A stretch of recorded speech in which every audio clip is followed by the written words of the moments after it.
O Senhor esteja convosco. Proclamação do Evangelho de Jesus Cristo, segundo Marcos. Naquele tempo, Jesus saiu da sinagoga e foi com Tiago e João para a casa de Simão e André. A sogra de Simão estava na cama com febre, e eles logo contaram a Jesus. E ele se aproximou, segurou sua mão e ajudou-a a se levantar. Então a febre desapareceu e ela começou a servi-los. À tarde, depois do pôr do sol, levaram a Jesus todos os doentes e os possessos pelo demônio. A cidade inteira se reuniu em frente da casa. Jesus curou muitas pessoas de diversas doenças e expulsou muitos demônios. E não deixava que os demônios falassem, pois sabiam quem ele era.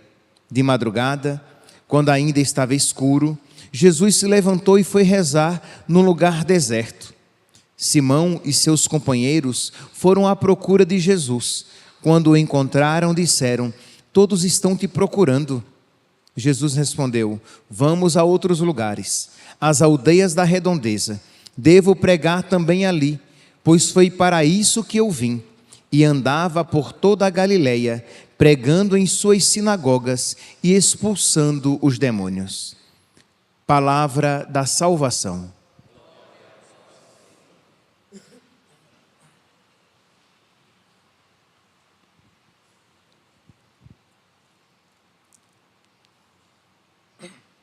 Caríssimos irmãos e irmãs, a liturgia de hoje, a liturgia da palavra de hoje,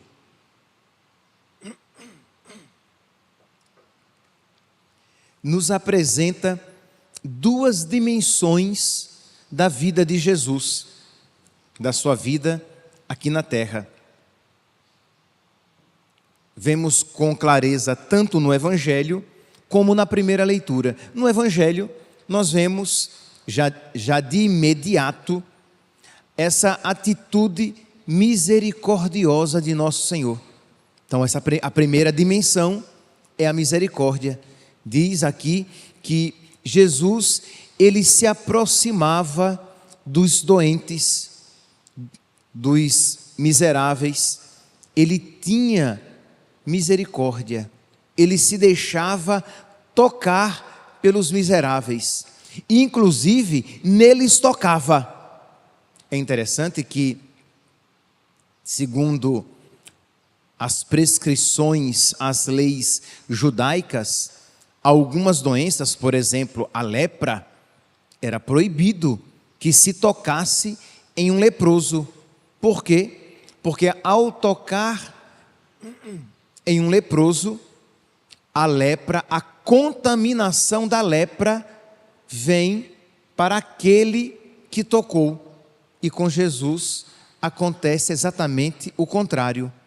A sua pureza é que toca o leproso, a sua saúde é que toca o doente, a salvação é que liberta o pecador.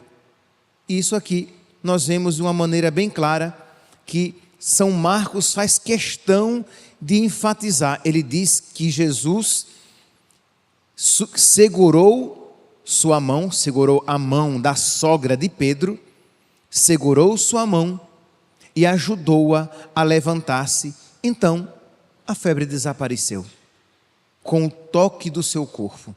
E depois diz que ao entardecer, porque, lembra, já desde de ontem, o Evangelho de hoje é continuação do Evangelho de ontem, nós estamos no sábado, mas ao entardecer já é um outro dia. Então, na concepção de então, agora sim ele pode realizar milagres. Agora sim ele pode curar. Então, uma multidão à tarde, depois do pôr do sol, levaram a Jesus todos os doentes e os possuídos pelo demônio. A cidade inteira se reuniu em frente da casa de Pedro, que é também chamada de a casa de Jesus, a sua casa, já que tantas vezes lá ele se encontrava.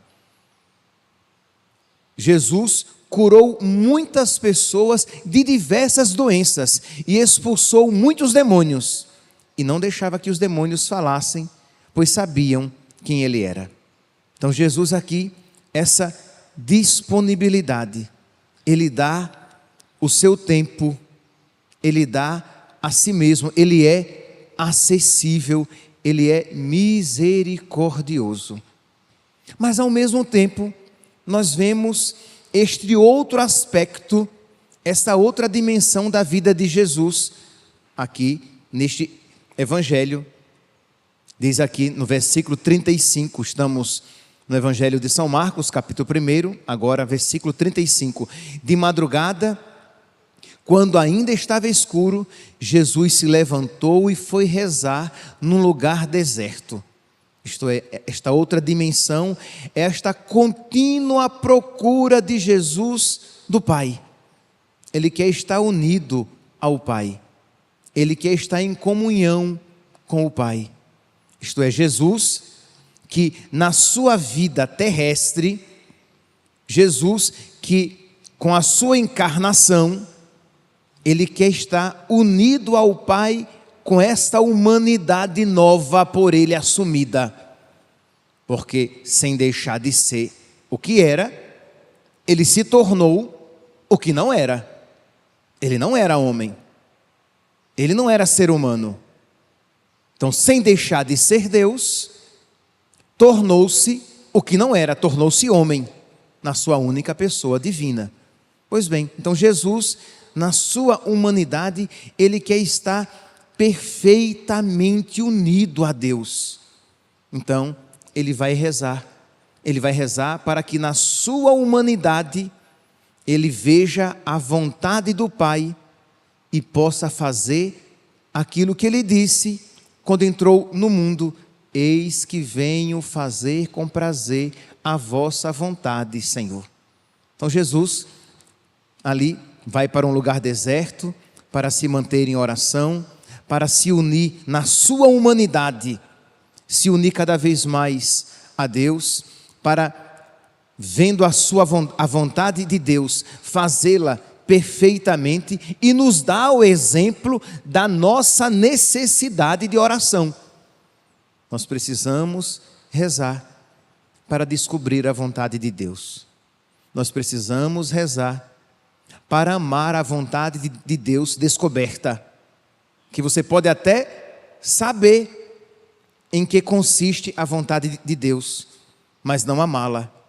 Nós precisamos rezar para que tenhamos força de fazer a vontade de Deus descoberta, que você pode saber a vontade de Deus, mas mesmo assim não fazer a vontade de Deus.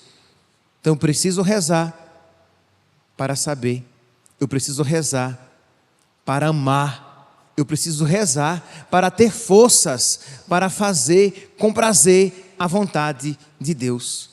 E Jesus aqui, ele nos dá o exemplo, ele também rezando. E diz aqui que Simão e seus companheiros foram à procura de Jesus, e quando o encontraram, disseram: todos estão te procurando, vamos lá. Qual seria, meus santos, a atitude mais esperada da nossa parte? Somos pregadores e alguém chega e diz assim: está todo mundo te procurando. Você vai dizer o quê? Vamos lá agora. Está todo mundo me procurando, então o efeito assim, eu vou ao encontro deles porque eles estão querendo ouvir a palavra. Jesus disse: não, vamos para outros lugares, outros precisam também ouvir a palavra. Isto é, não é atitude normal. Nós geralmente procuramos o prazer e fugimos da dor. Procuramos aquilo que é mais fácil, e seria algo meritório, foi pregar a palavra, mas ele sabia em que consistia a vontade de Deus, então ele foi fazer com prazer a vontade do Pai. Vamos lá, meus santos, então, vendo essa atitude de nosso Senhor, vamos também nós mergulhar na oração, reservar um tempo do nosso dia para que nos dediquemos à oração. Qual é o seu tempo reservado? É agora pela manhã? Isto é, depois da missa? Você se detém um tempo razoável de ação de graças e de oração, de modo que agora pela manhã é o seu momento privilegiado de oração, isto é, você reserva, vou aqui dizer por baixo, para começar, 30 minutos, 40 minutos, não, padre, não é agora não, eu participo da missa, eu faço ação de graças, mas é algo um pouco mais curto, eu reservo no final da tarde, eu reservo à noite, eu reservo no meio do dia, um momento em que eu me uno com Deus, me uno em oração, para que Ele me recarregue as baterias, para que Ele me dê forças para continuar caminhando, fazendo a sua vontade e amando a sua vontade, para que a sua luz esteja sempre brilhando em mim e eu, na sua luz, eu veja todas as coisas. Então tudo isso a oração faz. A oração faz com que eu veja as coisas a partir de Deus, e não de uma maneira meramente humana, ou até mesmo carnal, segundo o homem velho. Não, a oração faz com que eu veja as coisas a partir de Deus. Eu veja a santidade a partir de Deus e eu a deseje. Eu veja a obediência a Deus, à luz de Deus, sob a luz de Deus, e vejo como é belo o homem obediente a Deus, a mulher obediente a Deus, e procuro então obedecer à vontade de Deus e obedecer como filho, como filha, obedecer amorosamente. E veja, sob a luz de Deus, graça esta que a oração me concede, que eu veja o pecado, as propostas mundanas, e veja como são más, como é feio o pecado. Por quê? Porque se eu vir o pecado apenas a partir da minha humanidade, eu não o verei com toda a profundidade. E se eu o vir mundanamente, eu vou até desejá-lo e amá-lo. Então eu preciso da oração para que me conceda a luz, para que me conceda a graça, para que me conceda a força. E é claro, isso vai acontecendo com o nosso exercício, o exercício da vida de oração. Ninguém vira atleta da noite para o dia. Ninguém, a gente vê os quenianos que vêm para a corrida de reis, e eles sempre ganham. Estou falando isso, eu nem sei se eles ganharam esse ano, mas normalmente eles ganham. E por que eles ganham? Porque eles nasceram assim, super poderosos. Não, eles podem ter até alguma predisposição, mas eles treinam. E eles treinam cotidianamente. Eles treinam dedicando-se a uma alimentação adequada, eles treinam tendo um sono adequado, eles treinam exercitando o seu corpo para que resistam às intempéries, às dificuldades daquela corrida e das outras corridas a que eles se dispõem a fazer. E é por isso que muitas vezes, muitas corridas, eles ganham. Mutatis mutandis, se nós queremos crescer na vida de oração, nós precisamos nos exercitar na vida de oração, de modo que vai se tornar, por causa do nosso exercício, da nossa disciplina, vai se tornar cada vez mais fácil ver as coisas sob a luz de Deus, amar as coisas amadas por Deus e odiar as coisas odiáveis a Deus. Pois bem, essas duas dimensões da vida de Jesus, a sua misericórdia e a sua ligação com Deus, nós vemos na primeira leitura de hoje, retirada da carta aos Hebreus, que diz aqui no versículo 17: por isso, devia fazer-se em tudo semelhante aos seus irmãos, para se tornar um sumo sacerdote misericordioso. No Antigo Testamento, o sumo sacerdote era aquele que cuidava das coisas de Deus, mas ele estava num patamar diferente. Ele estava distanciado, porque ele era o sumo sacerdote. Jesus Cristo, ele é o sumo sacerdote misericordioso. Por causa da sua encarnação, ele se põe no nosso nível. Ele se faz um igual a nós, para poder se compadecer de nós de verdade.